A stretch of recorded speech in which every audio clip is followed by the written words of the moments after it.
Hello, welcome to GRVextra's preview of the 2014 Warrnambool Cup and Classic. It's an exciting time in greyhound racing Victoria. Of course, Easter Sunday, the Bendigo Cup won by Paul Licking, and I'm joined by Simone Fisher. Simone, it was a terrific win to Paul Licking. Certainly was, James, and looking forward to Wednesday night at Warrnambool for the Cup and Classic finals. Of course, it's always right in the middle of the jumps carnival for the horses, so many weary punters doing the race-to-race double on Wednesday. Indeed, they will be. We'll be turning our attention south-west of Victoria to what is a cracking carnival, the Jumps Carnival for the Gallops, and of course the greyhound racing, and it's greyhound racing at its best as well. Well, let's get straight into the business. The box draw now for the Warrnambool Cup, starting with greyhound 1, Ronan Ismir. Last year's winner, James, and jumps from box 1 this week. Indeed, defending his title from the inside alley. Number 2, Innocent Till, terrific win, first up from a short break on Wednesday night. Ollie Bale unplaced in the Easter egg, but back to finding the lead on Wednesday night. Dr. Don, a young pup, he's only 19 months old, jumping from box number 4. The brilliant Black Magic Opal from box 5, not far off the track record again. He gave the track record a real big shake. Number 6, Deadly Vein, 25-14 heat win. Good strong win, coming 3 wide on the bend and finishing a touch too strong. And Warrnambool Cup winner, Walk Hard, jumping from box 7. Number 8, Godric Gryffindor. Well, he's probably a little bit outclassed, but he showed he is a little bit of a classy chaser with his heat win, and the reserves being Musquin Bale and Empire Allen. Well, Simone, I think we'll touch on a couple of stories throughout this race, and Black Magic Opal, he finished up beyond midfield in the Bendigo Cup, and he was back to his brilliant best in that Warrnambool Cup heat. He certainly was, James. A 6.53 to the first mark. If he can repeat that on Wednesday night, I'm sure he'll be the greyhound to beat. He doesn't have a lot of pace on his inside, and Deadly Vein not the quickest on his outside either, although Deadly Vein does have that mid-race pace. And just touching on that Bendigo Cup win, or Bendigo Cup run rather, I do feel that when there's not a great deal of pressure around Black Magic Opal, he can get that room to accelerate, and when he gets that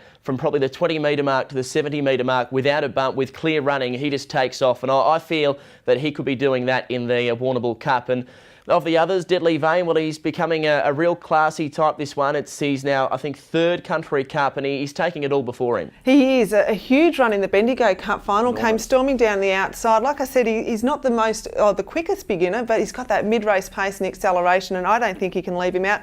James, we're both putting Black Magic Opal on top. I'm putting Innocent Till in for second, then Deadly Vein and Walk Hard. What are your tips? My tips, look, it's a tough one, I think, this Warrnambool Cup, but I agree. I think number 5, Black Magic Opal, he's a very classy greyhound. I do feel the box draw, despite it being box 5, people will say that's probably an awkward draw. I just feel with what's around him, he's going to get a clear run, and a clear run's imperative for this greyhound. 5 on top to beat, 7 Walk Hard. If he finds the rails, he'll be flashing late. Number 2, Innocent Till, good run, first up at Warrnambool last outing, and number 6, Deadly Vein to round out the top 4.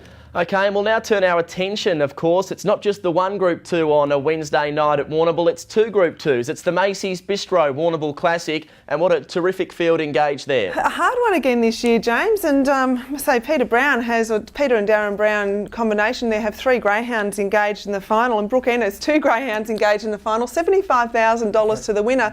And some years they do struggle to get the quality field, but I think this year they really have. Just touching on that, getting a quality field, because of course these greyhounds have to be nominated as pups, so therefore the people aren't sure as to how these greyhounds are going to turn out, but you do have to make the initial nomination for the Warrnambool Classic Series around about 2 years prior to the race. So it's a big ask, but I'm sure the Warrnambool Club will be thrilled with the field that they've got this week. Well, let's take a look at the box draw for the Warrnambool Classic of 2014, James. Number 1, What a Good D. First red box in his career.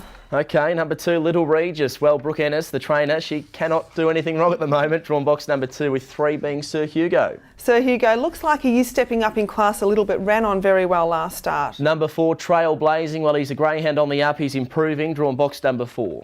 Magic Diva from box 5. A pace to burn this greyhound, and I think we'll see her in the lead. And Little Sister, Elite Diva, drawn alongside. The Divas, they'll be going hard early. Number 7, Dream It, the fastest qualifier, and almost ran his 25.01 PB. Number 8, Cosmic Station. Some may say better drawn near the inside, but with the pace on his inside, he's a genuine chance as well. The reserves being Black Foo and Scintillating. Well, I'm tipping a Brooke Ennis Quinella here, James. 7, 2, 4 and 5. Dream It, a terrific run.